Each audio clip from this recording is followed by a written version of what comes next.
Hi, I'm Dan, and if you're new to homebrewing, so am I. Welcome to My Adventures in Homebrewing.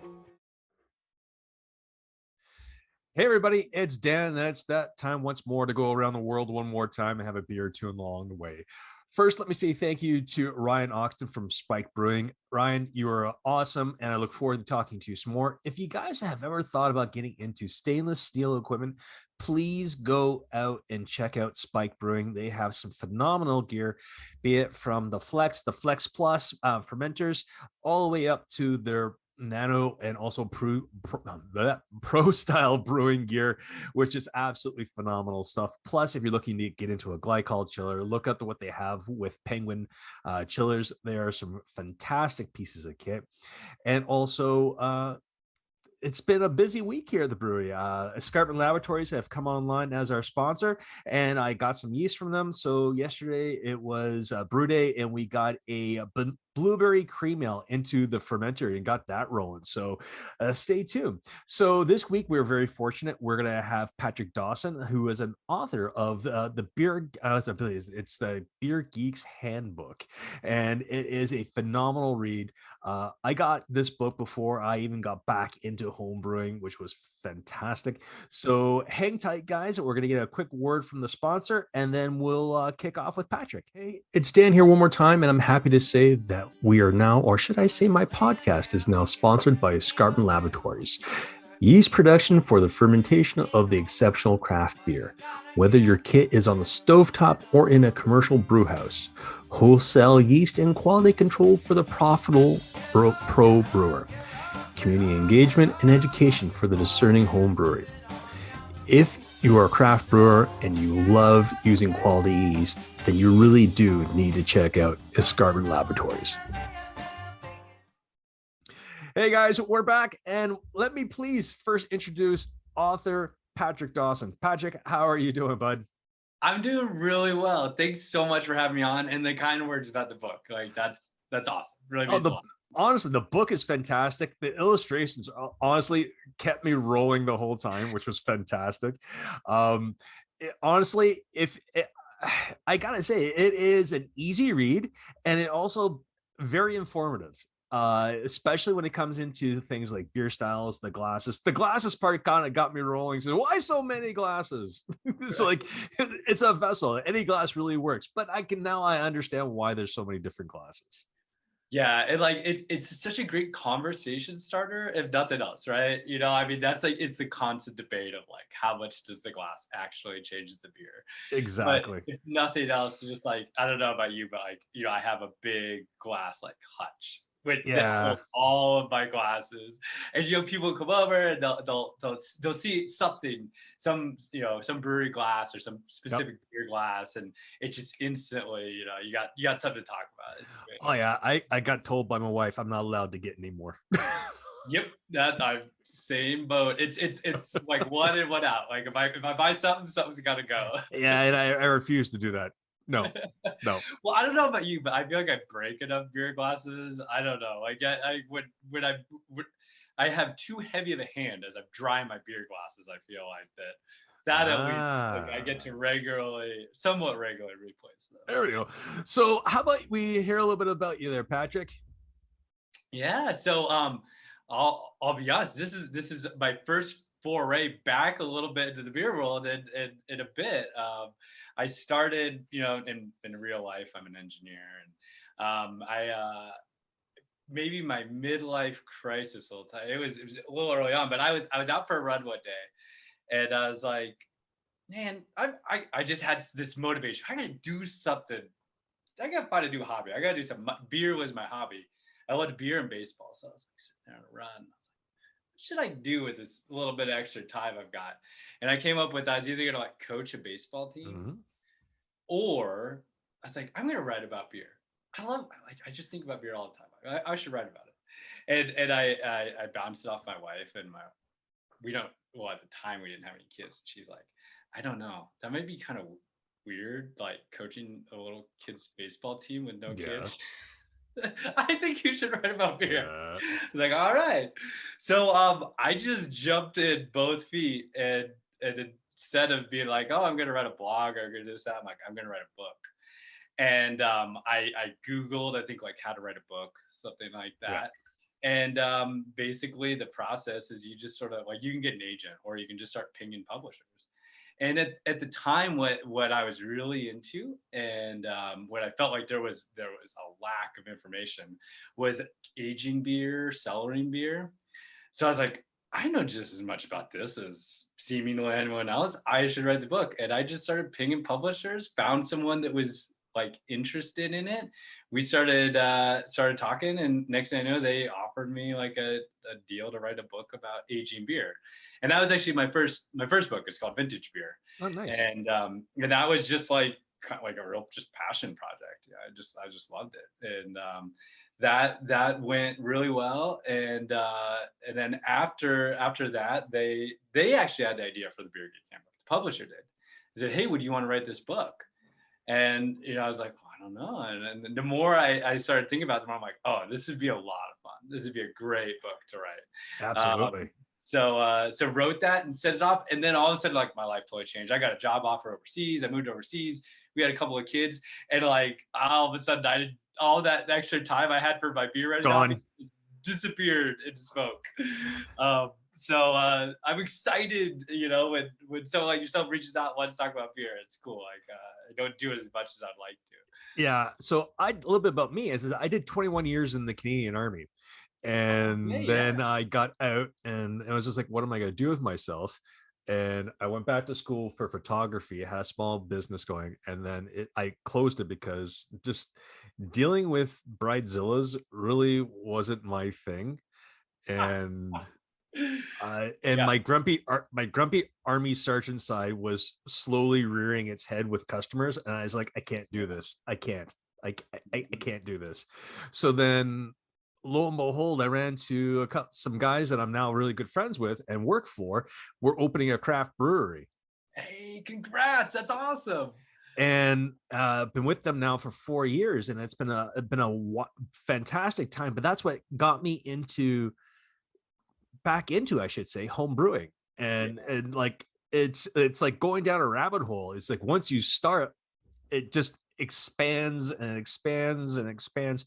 So now in my garage, I have a small craft brewery in my garage, from 3 fermenters, a bright tank, a glycol chiller, the brewing system. Yeah, yeah. And now I've been podcasting now for the last year about beer. And it's just like, my wife's like, you do realize there's more to life than beer, right? And I'm like, there is. So I totally understand what you're saying. So let's hear more about this fantastic hilarity of a book that you got to write. And because it's honestly, it it opens the world, or the door, to craft beer in a way that is very approachable. It's how can I say this? It is it's not one of those idiot guides or is idiot handbooks. It is the actual definition of, here, let me show you what this is really about type of book, in a really appealing way. Yeah. Well, okay. That is so cool to hear, because when they approached me with it, I totally jumped to the conclusion, like they wanted me to write like the Idiot's Guide to Beer, and I was like, the book's already been written a number of times. I Mhm. don't. I'm not interested in that. Like I don't do this. I'm not doing this as a job. I'm doing this for fun, and that Yeah. doesn't sound like that much fun to me. And they're like, no, no, no. That's not what we have in mind. They're like, it's like what we have in mind is the beer version of the Preppy Handbook. And I was like, I don't know what the Preppy Handbook is. That was a new thing to me. Um, and so my publisher, they're out on the East Coast, so in Massachusetts. And apparently in Massachusetts, there's this book, and it was written in the 80s called like the Preppy Handbook, which is like a well-known thing. I Okay. live out in Colorado. I don't know. We'd never heard of it out there. I'd never heard of it. I've never heard of it. And I'm So old. they're like, get a copy of it and read it. And I did, and suddenly like the light bulb went off, because so what the Preppy Handbook is like,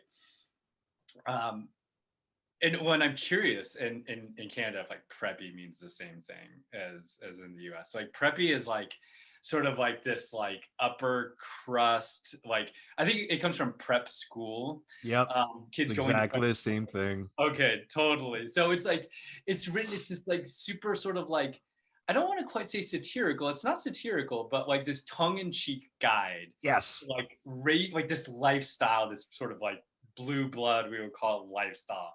And it is like I was cracking up reading it because it's like painted in this sort of like textbook instructional way. You see sort of like how silly it is, but also like all these like intricacies of it that you're like, totally like, okay, I get it. And I was like, after I read that, I'm like, okay, now I envision this book. I'm on the same page with you.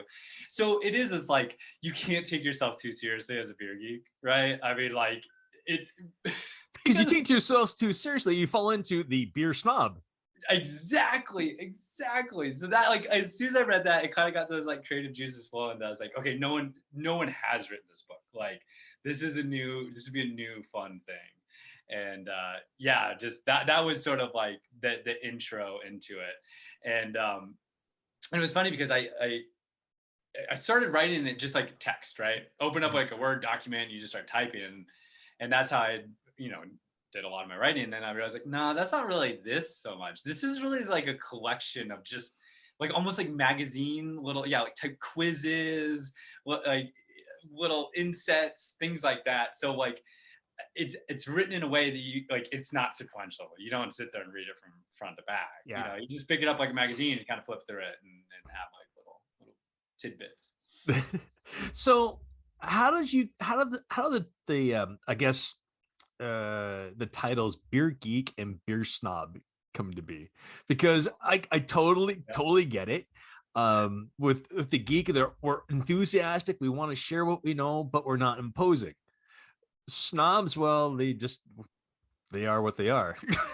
Yeah. Well, and you know what's awesome? Like, okay, so like what was kind of fun about like writing that book was like I suddenly was in a position that like, hey, you know, like nobody has really like totally defined these type of things. I'm gonna, you know, just with my umpteen years of drinking craft beer, I think I'm as good as anybody to sort of like lay this out. And I think like really, to be honest, like since I wrote that book, like the I wrote this book, like I wrote the bulk of the text in like 2015. Mhm. So like at that time, there was like I feel like a bigger divide between like the average beer lover and just, you know, your average Joe, right? Yeah. I think that has come together so much more. You know, like most people out there have some like little local neighborhood brewery now that they've tried, you know, work their way through different styles. Like they're not as intimidated by beer, but there was this bigger gap back then where I think that did bring out this attitude of like superiority against or with some of these like beer connoisseurs, let's call them, where they were just felt like, you know, they had this like this edge on the people that just didn't get it. And I don't experience that as much anymore. I don't know about you, but it seems like, Yeah. yeah, like everybody's on board with beer anymore. Yeah, well, that's the thing here where I live in Ottawa is that the craft beer scene, it's more of a giant community where no one's out to get ahead of the other person. When it comes to the craft breweries here where I live, we're very much out to help each other. So we could reach out to, say, a competitor and say, "Hey, look, we need this yeast. Do you have it?" Yeah, absolutely. How much do you need? Well, we need this. "Yeah, come get it." And we're like, "All right. Well, in return, let us know. We'll replace it. Or if you need grain or anything else, let us know. We'll help you out." And over the during the I guess during the duration of the pandemic, there have been some really tight times for some of the brewers, and we've all been out there to help each other out. It's kind of the same thing in the homebrew world. I mean, I found here that with a lot of the guys that I know that are homebrewers here where I live, we're very much, "Hey, look, I'm looking for this. Do you have it?" "Yeah, sure. What do you want for it?" "A couple bottles of beer." "Done." You come over, you give them a couple bottles of beer, and you're good to go. I mean, uh, I've actually picked up a couple of the small wine fridges that Yeah. one I use for like cold storage of beer and yeast and everything else. Another one I use as a fermentation chamber during the winter. So I totally understand that, you know, beer scenes have evolved into more of a community than anything else. But there's always that one person who's got a okay, this is going to be an explicit show. So there's always that one person who's got to stick up their ass who wants to shit all over everybody. Yeah, yeah, no, right. And it's just like I don't know what the percentage of the population is, right? 5%, 10%. And Yeah. that guy exists everywhere. I don't feel like maybe he's not as prevalent as he once was. But yeah, like yeah, getting back to your whole your original question, which is a great one, is like the difference between like beer geek and beer snob.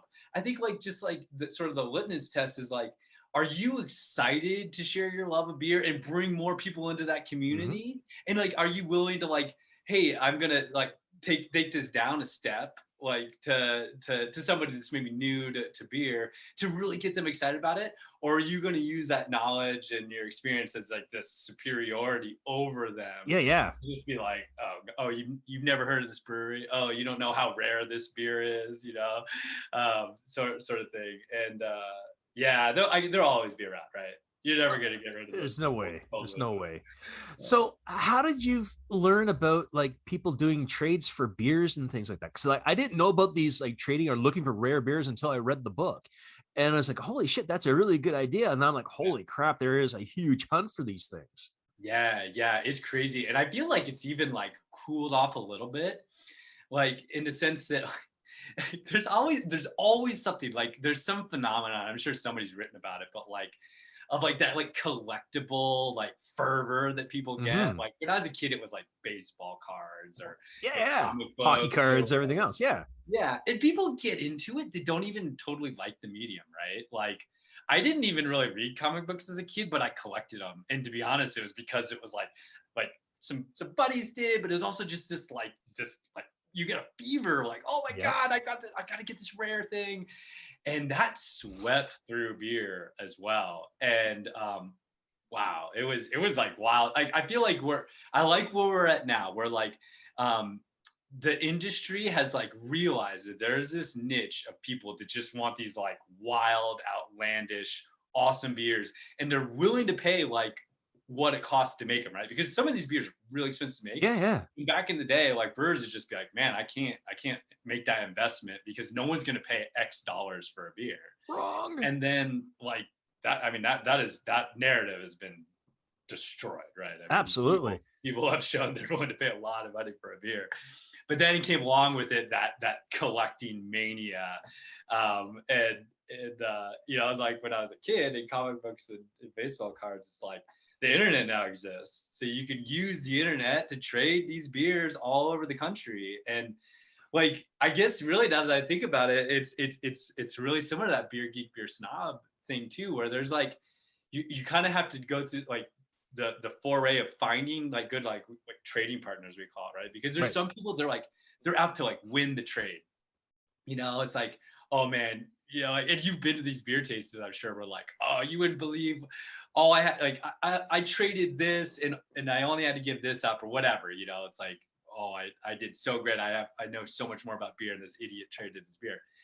And then like there's other people that are like they're just more into like I want to share beer. Like Yeah, yeah. I'm excited about whatever my local, my regional like rare beers are, and I want to check out other people's, and I just want to like Absolutely. spread that like beer like excitement. And yeah, it's so beer trading like it's funny because back in the day I used to be really into like the rare stuff, like more like lambics, barrel aged stouts, things like that.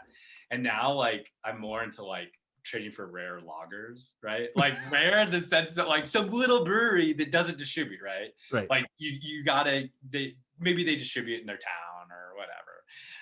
And you hear great things. And I've got my little local lager breweries too, and like just doing swaps for lagers, right? Yeah, So yeah.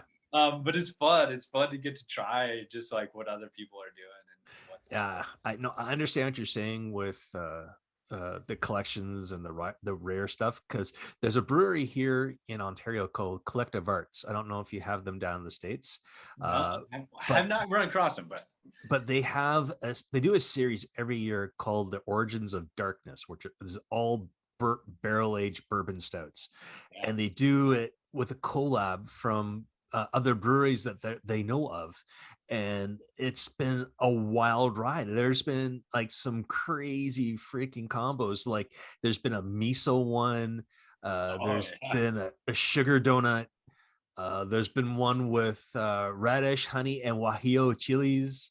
That one was actually really, really good.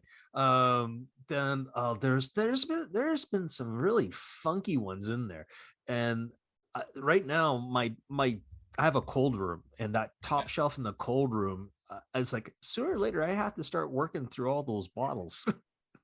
Right, yeah, that does get to be a problem. Oh yeah, and it's like, well, wait a minute, if I don't work, birthday gifts for beer friends. Yeah, yeah, So I mean, it's kind of like I was saying before we even started talking. It's like you go down the rabbit hole, and it's yeah, crazy. yeah, and suddenly you're like, this problem you never thought you'd have, like, I need to drink that beer. Like you're looking through like I've got like a cellar, and you're looking like, oh, I got to drink this. Oh, I got to drink that. Me thinking of me 10 or 15 years ago, thinking that was like a problem, like that, like, oh, I would have too much beer. I would need to be like, oh, when am I going to drink Yeah, exactly. Exactly. I mean, as it is right now, I make beer, and it's just like, okay, I've got a couple kegs. I'm looking, open my door into my cold room. I'm like, I don't have a couple kegs. I've got like 8 kegs I've got to go through. I'm like, it's a good thing I have friends that like to drink this stuff. But how did you start learning about all the different breweries and brewers? Did you talk to them? Did you just go online and do your research? Because I know Garrett Oliver's a pretty open guy. He's a really nice guy to talk to. Yeah. Yeah. So for me, I, like I said, I just jumped in. I really didn't know what I was getting into when I wrote that first book. And, like I would talk to like local breweries. I live in Denver, Colorado. And, like you just be at the bar and you just end up kind of, with breweries and you end up meeting people. But like, I didn't reach out too much beyond that. I just read like all the time. I was, like always on like internet forums, reading books and stuff like that. So one of like just the coolest parts about becoming a beer writer was suddenly like, I imagine just like yourself, like you have access, like you have an excuse, right, to like reach Exactly. out to these people. And suddenly once I actually got paid to write about beer, then it was also tax deductible. Oh, there it is. So I would like this was before kids, so like all the time on a weekend, I'd travel out to somewhere just for the excuse of like, Mhm. hey, I heard there's a cool brewery out here. Let's go out there, meet with the brewer, write something about it. So it was great. So like I really didn't start like actually having like one-on-one conversations with a lot of like brewers and people like in the the beer industry so much, and still like until I started writing. And that was it's about 10 years ago is when I first started writing about beer. So that was just like, holy cow, so much fun to just get to talk to these people, because I was a home brewer, and I speculated all the time about how these brewers that made these beers I love, like how they did it, right? But Mhm. I didn't like, I just felt like, I'm just Joe Schmo. I'm not gonna like reach out and be like, hey, I'm just a random home brewer and I want to know, like, did you do a double mash on this, or did you? But suddenly, because I like wrote about beer, like now I could. Oh yeah. And it is a blast. It was really cool, like getting just to get that access Yeah. to One person I've had on the show twice now. I don't know if you heard of him. It's Horst Dornbush, and yeah. I've had him on my show twice, and he is the most approachable, friendly person I have ever, and a wealth of knowledge like I wouldn't believe. I mean, to me, he falls into Beer Geek. Yeah. Totally falls into Beer Geek. One, he's honest and open with what he knows. He doesn't talk down to you, and he's more than willing to help out at any point in time in the world. And it's just like it makes a world of difference. I find between the two dichotomies, kind of, you Mhm. know what I mean? For sure, man. The beer industry wouldn't be what it is if it wasn't for like people like him, but just for that attitude, that culture, just that like you were talking about it before, like how like your local breweries are always just down to help each other out. Like Yeah. you see it seems like people see themselves as like hey, like if our community succeeds, we're all going to succeed. We're not competitors, we're partners, you know. Yeah, absolutely. It's cool. Like I'm curious, like I haven't been as in touch with the beer community, like once there started being like buyouts and and like Yeah. the big beer industry is starting to like edge their way in there, and how that changed like relationship dynamics and stuff. um it's really something that I'd like rather be ignorant of. I would like to just live in this like blissful like beer community utopia. Yeah. I mean, again, falling down the rabbit hole, I got hooked on watching beer documentaries. So, so there was like For the Love of Beer. There's like a King of Beers. There's a whole slew of them, and I'm just like, wow. I mean, you see, the founder of Sam Adams. You see Sam Caglione from Dogfish Head, Garrett Oliver, Randy Mosier. Yeah. Who else is in there? Ray Palmer. There's a wealth of beer famous people there, and it's just like, wow, they're real and they're actually kind of cool. so so you think like they're gonna have these people and they're gonna be like, yeah, it's this, it's that, whatever else, and it's like, oh no, they're being brutally honest, which is like very cool. Yeah, yeah, it is funny, like, because these are people like, if you read the book, like, to me, they were like celebrities. Like the first time I met Tommy Arthur, I was like so nervous, like, oh, and then you're like, oh, he's just a dude. He's a really Yeah. cool guy, he's just like, he's great. He's just like a guy who just wants to sit down and have a beer. I mean, like, um, and I would like to imagine that's probably true of celebrities the world across. I don't know who knows. I don't know celebrities outside of the beer industry, but they are just people. Yeah, well, They actually like when you got a common ground, like beer. It's a lot of fun. it goes a long way. So what what in the book did you kind of wish you could have evolved or delved into more of, or to share more about? That's a good question. I would say, like, I don't know if there's anything that I would have delved into more. Well, I mean, I don't know. Maybe one thing would be like I said, like, just my tastes have changed a little bit. I think the industry's taste changed a little bit. Like, I'm way more into like lagers now than Yeah, I used yeah. to, right? So from like a technical standpoint, I'm like, I don't really talk much about lagers, but it'd be fun to maybe geek out about lagers a bit more. But like one thing that like if I was able to go back and do like a slight re-edit sometimes of the books, was like, like it was really difficult for me to really try and walk that fine line of like tongue in cheek and like coming across as just like an a-hole. And there are times that now enough time has passed, I go back and I read it and I'm like, I was trying to be like kind of snarky funny there, but I'm like, I could also see how that sounds sort of like snobby, actually, to be Yep. honest. There were some things in there that were like, I'm like, if I could do it over again, I'd tweak that a little bit. I'd tweak that, this or that a little bit. But it was difficult because it was like a voice that I'd never written in before. Like I was always like, a lot of my writings, they were, I wouldn't say quite technical, but it was like, I'm an engineer. I'm super into like the Technical side. Yeah. technical side of things. So like jumping into that side was a little different. And there were times that I feel like I missed the mark a little bit. And if I did get like a chance to write like a second edition or something, like tweak it a little bit. Yeah, I might smooth the edges down. So what was your favorite section of the book to write? It's a good question. You can't say the whole thing. No, it's certainly not. One of my favorite parts was like the quizzes. Yes. Like because they were just like fun, because like when I think of the quizzes, I think back to like being at tastings with friends. And we were bouncing these ideas off of like, oh, what questions should we ask? What should the answers be? So like that was like fun because it wasn't like just I wrote it. It was like a group of friends and whatnot that are just like live a life ruled by beer. Like, Yeah. and so to me, it was like the collaboration of the sections. Like I really enjoyed. Yeah. So I took those tests. Some I passed, some I failed. I'm not ashamed. It's kind of fear they were just for fun anyway. So I was just like, how am I reading a book and taking a test? I mean, didn't I finish school like a long time ago? So honestly, it is a lot of fun. The book is honestly, um it's very refreshing to see this tongue-in-cheek take on something that people take sometimes a little too seriously. um I find that it actually, one, it's informative. Two, it's a lot of fun.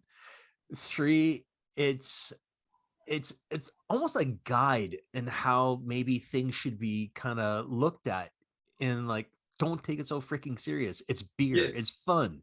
Yeah, totally. And I didn't like I did find myself like I never intended to like write that into the book, but as the book evolved, I did kind of start feeling like this was like a theme, and I was like, it just sort of like happened organically. And I Yeah. think because at the time, I like it was like a time in the beer industry where I would get annoyed sometimes. I'd go to tastings or you'd be out somewhere and that dude would be there and you'd be like, God, come on. Lighten Like, up.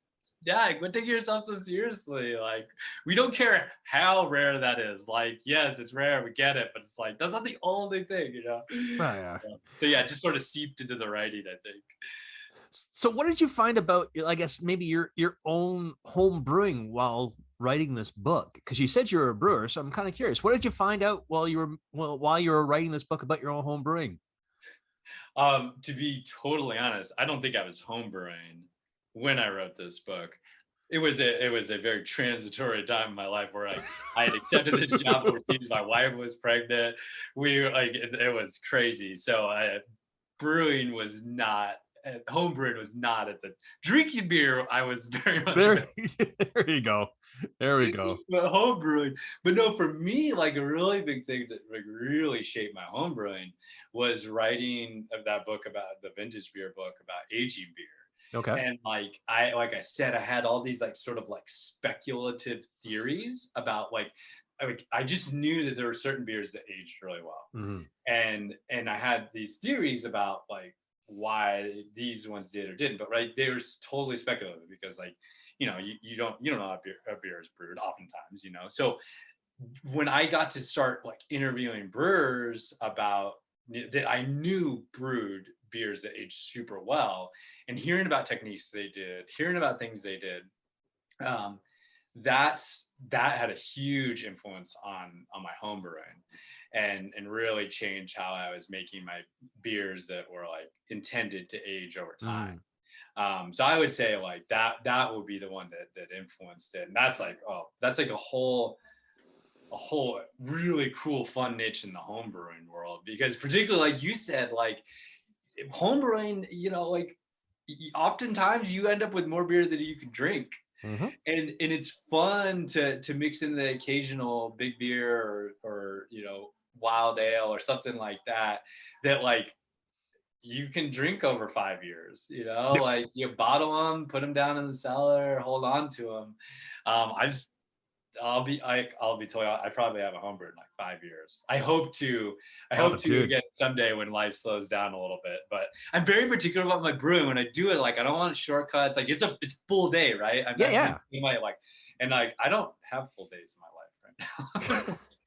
It does get easier with kids. My son's 20, my daughter's 17, so it does get easier. Yeah, It yeah, does get a lot easier when they get to be like not so dependent on you. yeah, yeah, yeah. But the thing with the big beers, I did a vanilla bourbon stout. It came out at around 10%. So I've got like a few bottles of those left after they get ravaged by friends. The left down there for me to have, and it's been 6 months since I made it. So I'm getting ready to crack one to see how it is after 6 months. Then I'm going to wait a year and crack the other one and see how it is. Yeah. So very interesting.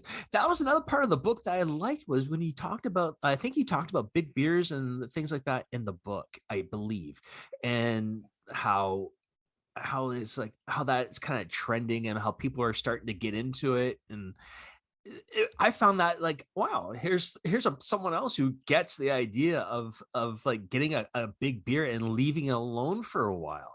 Yeah. Oh yeah. I mean, it was huge, and I mean, like what the beauty of like I feel like where the beer industry is now is it used to be like if you wanted to age a beer, for the most part, like you had to buy that beer and age it yourself, right? You had to Yeah. throw it down the cellar. And like, sure, you can still certainly do that. But breweries have now realized, like, because like as you know, you're opening a brewery, like space is money. And if you got to Yes. age a beer on premise, or or basically you had to pay the overhead to age a beer, that's money. And it used to be breweries were like, no, people aren't willing to pay that, right? Like they're not Oh, yes, willing they to pay are. the overhead. But yeah, that's there's totally been blown out of the water. And they totally are now. So now it's not unusual to like go to a brewery or go to a bottle shop and be able to buy a beer that's been aged a few years, be it in a barrel, be it in stainless or even in the bottle at the brewery. You don't have to do that. You can just pick it up and buy it, which is Yeah. awesome. Because usually, like, breweries aren't usually interested in putting bad beer out there, right? So if Yeah, it didn't age exactly. well, they're not going to do it. They're certainly not going to put it out there for like a high price tag. Whereas that didn't used to be true. Like I drank so much bad beer that I had aged, right? Like it became bad beer because it just didn't age well, right? And Right. now, to the brewer's defense, that wasn't their intention, right? It was just, this was more an experiment I was going to do. But that was the thing that really inspired me to write that first book. Was like, I was so about aging all these beers. I had this huge beer cellar, and I would drink like at least 50% of the beers wouldn't be good. And I was like learning empirically Mhm. and through like my brewing and stuff, like, well, how do you identify beers can age well or not age well? And I'm like, I gotta do something with this knowledge. I gotta write something about it, I gotta get this out there. But yeah, I feel like, yeah, you don't have to do that anymore. You can just go and buy like a 2-year-old aged barley wine or something anymore off the shelf, which is such a cool thing. Yeah, yeah. I mean, there's a brewery out here called Nickelbrook, and they put out a beer called Kentucky Bastard, and Yeah. it's a bourbon stout, and they have one for sale on their website from 2016, and it's like Yeah. $40 for the bottle, and I'm like, I so want to buy it, but I'll get in trouble if I do. Yeah, but yeah, I mean, it's you never know, right? I mean, you never know with Absolutely. those beers, like when they get that old, it's definitely a roll of the die. So, I mean, that's the beauty of beer tastings, though. If, like, Mhm. you got a bunch of friends, and they all, you all got like your one special bottle. So, you bring it in, and it's like, you get to taste a number of beers because you probably wouldn't want to like drink that whole beer anyway, right? Yeah. I have. Like. Not saying that I could stand after, but I did. Well, okay, I guess I'm always with this mindset of like, I could like take this beer and meet up with friends, and if we all like, let's just say like just like high level, like we all bring like this one special bottle. Then you get to taste 5 beers instead of Mhm. one, and like when it's like some 15% big old stout, it's like I'm okay with just 3 ounces of that, like or sorry, Hell, hell metric, no. 100 So milliliters. there's a brewery about 2.5 hours away from me called Stone Stone City Ales, and they do a bourbon stout called Juggernaut. And I didn't realize, like when I first had it, I didn't realize how potent it was. So Yeah, it was dipped in wax, so I had to loosen up the wax. So I would take yeah. it off, pour it in. I'm like, oh, that's a thick beer.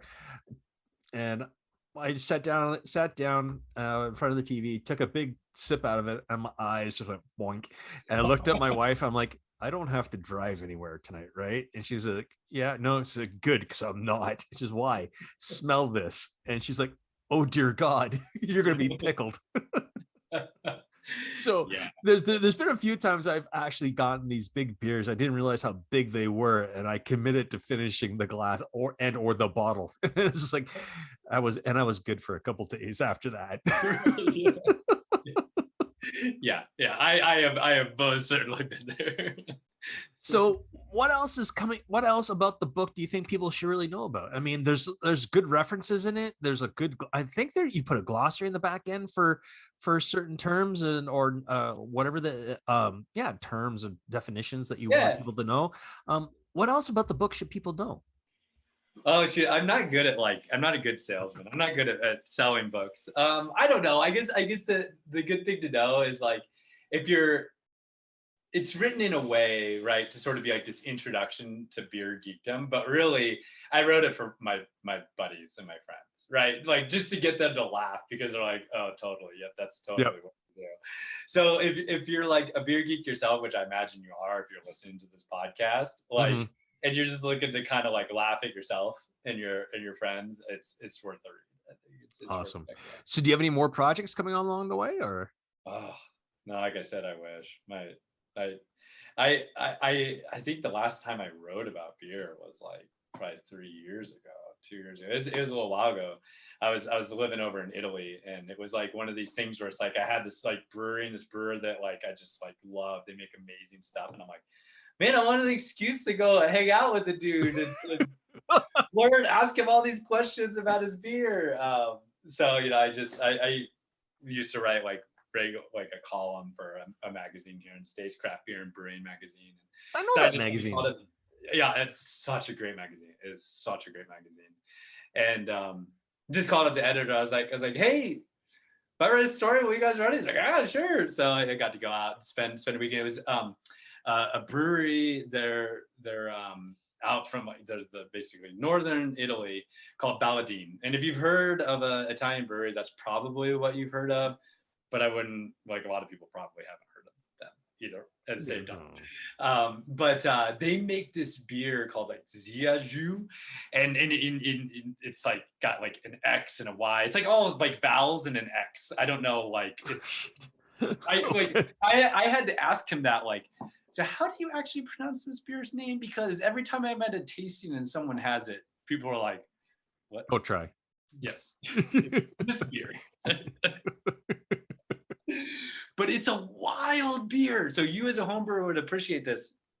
Like, so like Italians, they're very like passionate. Everything is an art, Yes. right? Nothing is technical. It's all an art, right? So, what it is this like it's a barley wine, barrel aged barley wine. It's kind of probably the easiest category you would fit it into, but you drink it and you're like, I've never had a beer like this. This is just this Really? wild thing. And I didn't like nothing had been written about it that I could find. And I'm like, I want to learn about this beer. So God, I started talking to him, and the brewer starts explaining to me that he's like, oh, well, I don't really consider this a beer per se. He's like, yeah, I mean, it's made from barley and whatnot, but he's like, no, like, I was inspired by like sherries and ports. Like, he's like, I was drinking like a sherry and was like, oh, I need to make a beer like this, right? And so what he did was he intentionally oxidized like this beer, like What? oxidized the Jesus out of it. Like he didn't, he didn't speak English. My Italian was okay at the time, so I didn't totally grasp all the technical concepts of like how he actually oxidizes it. Like, is he bubbling water through it or something? I Yeah, don't know, really? or bubbling air through it or something. But basically, like he worked as hard as he could to oxidize it, put it into barrels, and then like tried to be like as hard as he could on that beer. Like left it out in the summer, like not in the sun, right? But it wasn't in like cold conditioned or anything like that, Right. like um and then on top of that, he would then sort of like blend. And so if you're familiar with like Sam Adams Utopia, have you ever heard? Hmm. Like that's a blend, right? Like that beer, it's not like it's the same every year by any means. It's like an evolution of a beer. They've got all these different little projects. Like every Utopia that I'm aware of has like some of their 1997 triple bock in it, and that Okay. in its own is like, whoa, punch in the face, like this crazy, a little bit difficult to drink on its own, but like they view it almost as like a spice. A chef would view a spice, like, oh, just a little bit of this to add some character, add some complexity. So you had a similar concept where he's like blending all these different barrels together, and it ended up with something that, yeah, you would more closely relate it to like a sherry, I would say, like a Right. beer sherry. And it was just a lot of fun, and getting to see like where he ages the barrels, and just his inspiration behind it. So I wrote an article about that. I think you can find it on Craft Beer and Brewing Magazine's website. But it's a fun read. It's another one that's just a passion project for me, where it's just like, Right on. this is something that Well, I'm just motivated to maybe you should write a book about getting back into home brewing. talk about. Yeah. Yeah. Yeah. I'll write it in 10 years, right? That's what it sounds like. To be honest, when I first got into making beer, it was early on in my marriage with my wife, Yeah. and she went excuse me, she went and got me like one of those the LME kits with the Yeah. bucket and everything else. Yep. Yep. And I'm like, oh yeah, I'm gonna make beer. This is great. Follow the directions. And I'm like, why can't I get this to cool down? I'm following the directions in the sink. It's taking forever. I'm hitting it with ice and I'm letting it soak. And it's like, this is taking forever. I'm Yeah. like, okay, whatever. We're just gonna let it be overnight and then we'll pitch in the morning. Yeah. And I'm like, well, there's no lid or airlock for this thing. I'm like, what the hell? All right, saran wrap over the top, bungee cords around to keep it on. And I'm Yeah. like, this is what it's gonna work. And my son was just starting to crawl, and I had a dog, and guys crawling, of course they're gonna pull themselves up, poking fingers. Dog comes over, puts his nose in it, and it's just like, get out, tape it back up. And I'm like, why is it look like it's growing mushrooms? I'm like, oh, okay. Open. I'm like, well, that doesn't smell good. Down the sink it went. So that was my first experience with home brewing. Yeah. Yeah. So that was an interesting ride. I think that's like a common first experience, in a way, unfortunately, a common first experience, because I feel like so many people dump it down the drain and they never try it again. Yep. I've talked to so many people like, oh, I tried to homebrew it once, and then they've got like a story just like yours, and they're like, I should try it again. I'm like, you should try it again. Absolutely. It's so much fun. I mean, I did it for a little bit when I first started, and then I stopped just because, like you, young family, everything else, time is dominated by family, and it's like, okay, that's really, making beer is really not that important right now. But now I've gotten back into it, and it's just like, why did I stop? I know, right? Well, I haven't had that. Like, I was my intro to home brewing story was like, so in Canada the drinking age is 18, right? 19 for the majority, 18 if you want to take a road trip from Ottawa to Montreal. Oh, okay, which I imagine a lot of people probably do. Oh yeah, well, where we're like, there's the Ottawa River divides Quebec and also Ontario. So if you really wanted to, we could just cross a bridge into Gatineau when you're 18 and go drinking.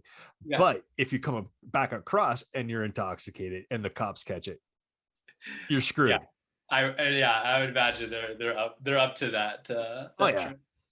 Well, here in the States, as you probably know, it's 21, which like that time span between like 18 or 19 and 21 is like the longest 2 to 3 years of a person's life. So like I had my boy was my brother-in-law at the time, but now brother-in-law, he was, I don't know, 5 years older than me. He is 5 years older than me. And he was super into homebrewing. And I was like, like listening to him talk about it and stuff. I was like, man, when I turn 21 off and buy it, I'll have to buy that trade. He's like, you don't have to be 21 to buy yeast and malt. I'm like, huh, guess you're right. Wait a minute, I can make my own beer. I was, and oh man, that like it was.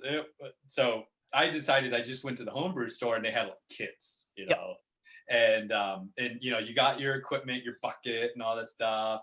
And then they give you the ingredients. And I'm like, I don't know anything about beer. I'm 18 and like looking, and I'm like, well, which one is the strongest? They're like, oh, well, this one, this like Imperial Blonde. I was like, I will take that one, sir. And yeah, I made it all the way through to fermentation, but my problem was I left like about this much headspace. No, it was like supposed to be a 10% beer, and I woke up in the morning to like beer dripping off of my ceiling, like Mhm. after it had exploded. Boom. Yeah. But I just put the lid back on and it fermented through and it got us all drunk. So we were like, hey, all right.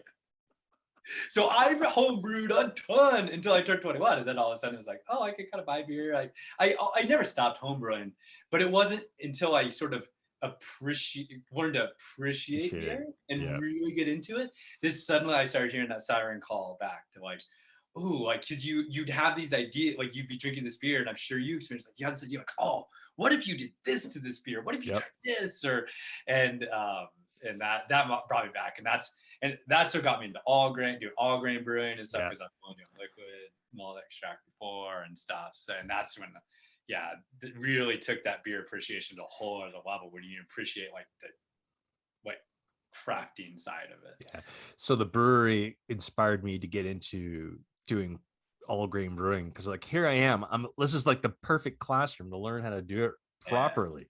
So I'm watching them mill it, go through the mash tun, hydrate it, mash it, sparge, the whole 9 yards. And I'm just like, shit, this is a lot easier than doing it from an LME can. I mean, it's a few more steps, but it's a lot, you can do a lot more in controlling it.